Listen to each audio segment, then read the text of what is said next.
Napesi mbote na bandeko banso oyo tolandaka réflexion pe mbote epai ya bakambi ya réflexion. Ngai Ser Love motuna na ngai.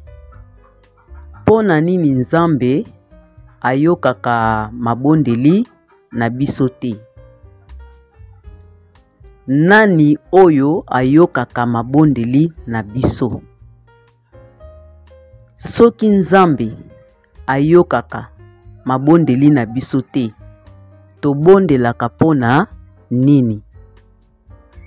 Motuna na ngai na 95% eza pona Fumutsako a répondre.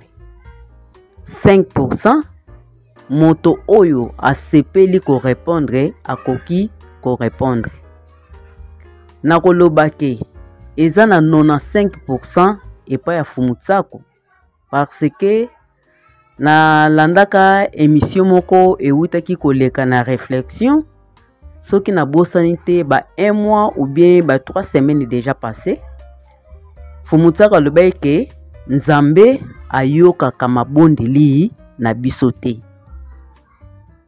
Yango na ye na question oyo Fumutsako a répondre biso.